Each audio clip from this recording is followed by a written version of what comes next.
Die groot krokodil, P.W. Botha, deur sommige gevrees, deur sommige verag en deur ander bewonder. Onder sy regering het apartheid radikaal begin verander en verskeie apartheidswette is herroep en verslap.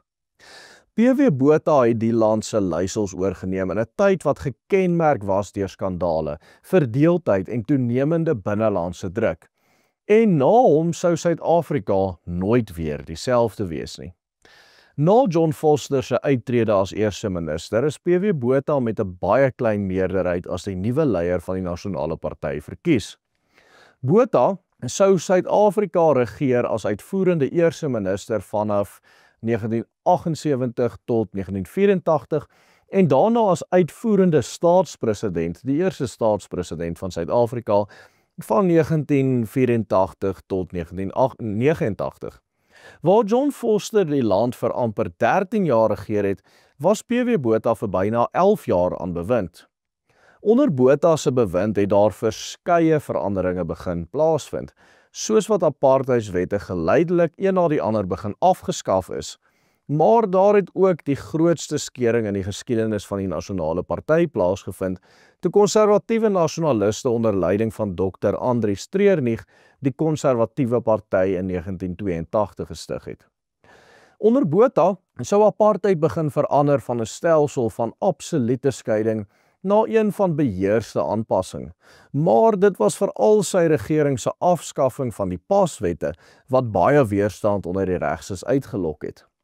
In hierdie voorlaaste video in ons reeks oor apartheid gaan ons kyk na die era van P.W. Botha, wat uiteindelik sou duur tot Augustus 1989. Toe John Vorster in 1978 uittreë as eerste minister, het 'n mees beslissende en deurslaggewende opvolgingsstryd oor die leierskap van die Nasionale Party gevolg.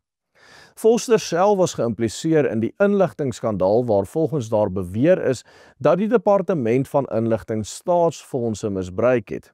Blykbaar is miljoene rande deur die Departement van Inligting onder leiding van Connie Mulder, die pa van Corneille Mulder en Pieter Mulder van die Vryheidsfront Plus, gebruik om 'n pro-regeringskoerant in Londen te befonds. Wat 'n mens wel egter hier moet sê is dat hierdie die grootste sogenaamde korrupsieskandaal van die apartheidsregering 'n absolute filletjie is in vergelyking met die korrupsie en wanbesteding wat elke dag in hierdie land onder die ANC plaasvind.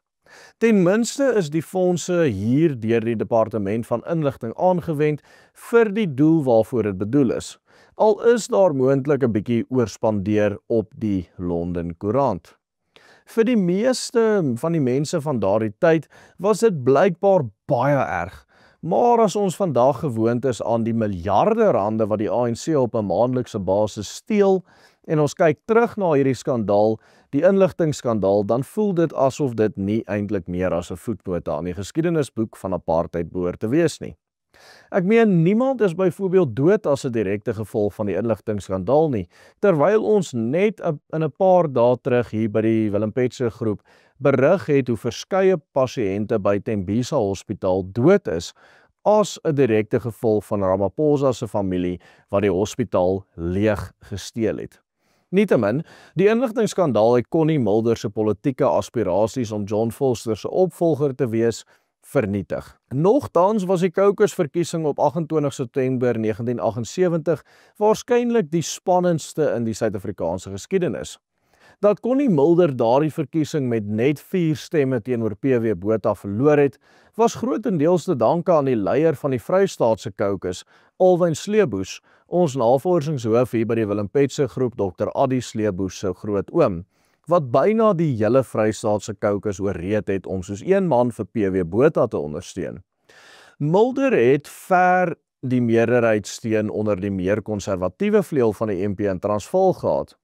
Alwyn Sleeboes sou dan ook later beloon word deur as adjunk staatspresident onder Botha te dien. Onder P.W. Botha se regering het Suid-Afrika onder toenemende internasionale druk verkeer, deels weens die grensoorlog wat nêrens heen op pad was nie, en deels omdat ekonomiese groei drasties begin afplat het.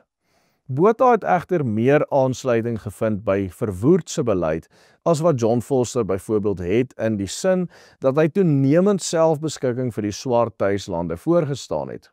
2 van die 4 swart tuislande wat uiteindelik hulself onafhanklik van Suid-Afrika sou verklaar, sou onder sy bewind wees. Teen Desember 1981 het die Transkei, Bophuthatswana, Venda en Ciskei hulself onafhanklik van Suid-Afrika verklaar. Al 4 hierdie state, sowel as KwaZulu, Lebowa, Kwakwa en KwaNdebele, het ook hul eie demokratiese verkiesings gehou en vir hul eie regering gestem.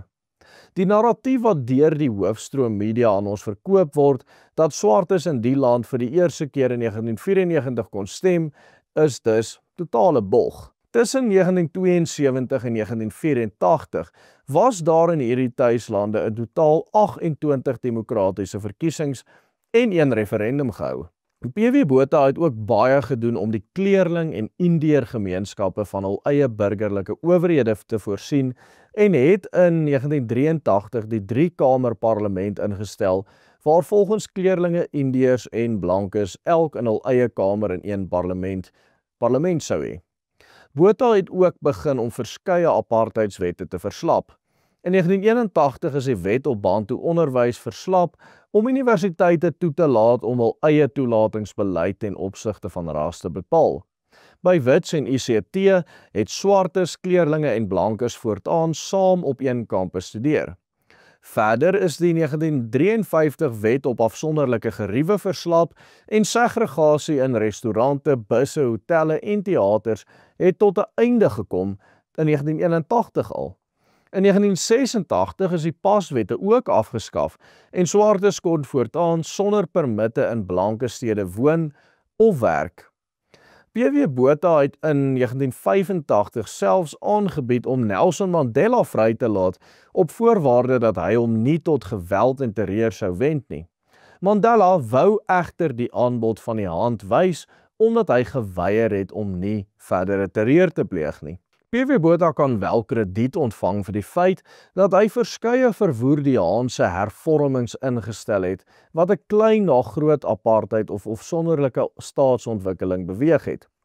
Sy hervormings was oor die algemeen sinvol, maar die afskaffing van die paswet sou katastrofies wees en hy het nooit die nodige instromingsbeheer in die blanke gebiede toegepas wat die voorwaarde sou wees vir volhoubare afsonderlike ontwikkeling tussen lande nie. Dit is hierdie destruktiewe aspekte van Botha se hervormings wat grootendeels bygedra het tot die stigting van die konservatiewe party onder Dr. André Streernich in 1982. Mens moet egter wel erken dat die KP nie soseer vyhandig teenoor PW self was as teen die meer liberale vleuel van sy kabinet nie. Botha was self eintlik baie konservatief, maar dit was veral liberale ministers in sy kabinet soos Chris Jenis, Pik Botha, Gerrit Viljoen, Barend Du Plessis en Piet Koornhof, wat Dr. Treurnig en die konservatiewes wat toe die MP verlaat het, nie meer kon verdra nie. PW Botha het homself gesien as die bouer van 'n nuwe orde waarin apartheid nie sou verdwyn nie, maar bestuurlik hervorm sou word. Tog het sy hervormings ironies genoeg die begin van die einde vir die stelsel as 'n geheel beteken. En die waarheid is, Dr. Treurnig self wou eintlik nie die MP verlaat nie, maar nadat hy in Februarie 1982 vir sy weerstand teen die liberalisme geskort is as leier van die MP in Transvaal, het sy ondersteuners besluit om wel die KP te stig. Nogtans moet ons erken dat PW Botha baie meer as sy voorganger John Vorster 'n Christelike belydenis van onafhanklikheid van die Here af gehandhaaf het. Tydens 'n ondersoek in die PW Botha argiewe by die Universiteit van die Vrystaat het ons navorsingshoof hier by die Willem Petse groep Dr. Adi Sleeboes verskeie briewe van PW Botha aan sy kinders ontdek, waarin hy hul herhaaldelik vermaan om die Bybel te lees en vas te hou aan hulle geloof in Jesus Christus. Hierdie tipe vermaanings vind mens byvoorbeeld nêrens in die persoonlike geskrifte van John Vorster nie. Ten spyte van die spanning met die konservatiewes, kan ons dus onomwonde sê dat PW Botha werklik 'n Christelike staatshoof was en hy was waarskynlik die laaste opregte gelowige wat ooit oor Suid-Afrika sou regeer. Sy hersiende grondwet van 1983 het ook uitdruklik beklemtoon dat die Christelike beskawing in Suid-Afrika verder uitgebou behoort te word.